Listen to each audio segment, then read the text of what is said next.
हर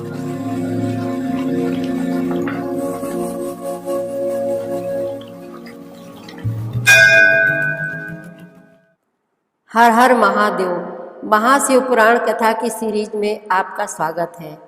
महाशिव पुराण कथा को 7 संहिता और 11 खंडों में विभाजित किया गया है, जिन्हें हम आपको अलग अलग एपिसोड में सुनाएंगे। रुद्र संहिता सती खंड का 8वां अध्याय, अरुंधति का मुनिवर वशिष्ठ के साथ विवाह करना।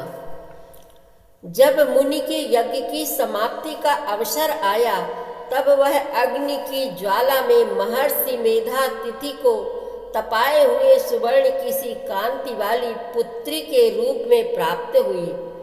मुनि ने बड़े आमोद के साथ उस समय उस पुत्री को ग्रहण किया। उन्होंने यज्ञ के लिए उसे नहलाकर अपनी गोद में बिठा लिया। शिष्यों से घिरे हुए महामुनि मेधातिथि को वहां बड़ा आनंद प्राप्त हुआ। उन्होंने उसका नाम अरुंधति रखा। वह किसी भी कारण से धर्म का अवरोध नहीं करती थी, अतः उसी गुण के कारण उसने स्वयं यह त्रिभुवन विख्यात नाम प्राप्त किया।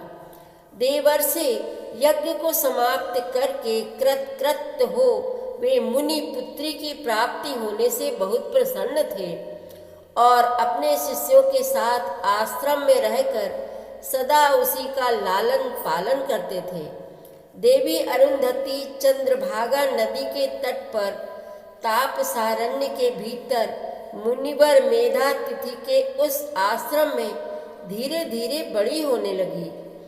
जब वह विवाह के योग्य हो गई, तब मैंने विष्णु और महेश्वर ने मिलकर मुझ ब्रह्मा के पुत्र वशिष्ठ के साथ उसका विवाह करा दिया। ब्रह्मा, विष्णु तथा महेश के हाथों से निकले हुए जल से शिप्रा आदि 7 परम पवित्र नदियां उत्पन्न हुई। मुने मेधातिथि की पुत्री महासाध्वी अरुंधति समस्त पतिव्रताओं में श्रेष्ठ थी। वह महर्षि वशिष्ठ को पति रूप में पाकर उनके साथ बड़ी शोभा पाने लगी। उससे शक्ति आदि शुभ एवं श्रेष्ठ पुत्र उत्पन्न हुए। मुनि श्रेष्ठ वह प्रियतम पति वशिष्ठ को पाकर विशेष शोभा पाने लगी। मुनि शिरोमणि, इस प्रकार मैंने तुम्हारे समक्ष संध्या के पवित्र चरित्र का वर्णन किया है, जो समस्त कामनाओं के फलों को देने वाला है, परम पावन और दिव्य है। जो स्त्री या शुभ व्रत का आचरण करने वाला पुरुष इस प्रसंग को सुनता है, वह संपूर्ण कामनाओं को प्राप्त कर लेता है। इसमें अन्यथा विचार करने की आवश्यकता नहीं है। प्रजापति ब्रह्मा जी की यह बात सुनकर नारद जी का मन प्रसन्न हो गया और वे इस प्रकार बोले।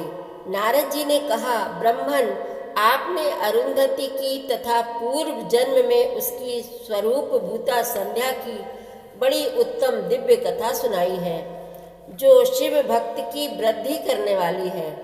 धर्मज्ञ, अब आप भगवान शिव के उस परम पवित्र चरित्र का वर्णन कीजिए, जो दूसरों के पापों का विनाश करने वाला उत्तम एवं मंगलदायक है।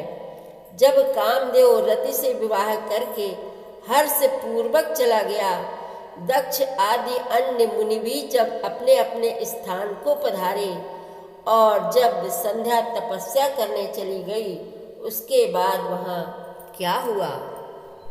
सती खंड का 8वां अध्याय समाप्त हुआ। हर हर महादेव।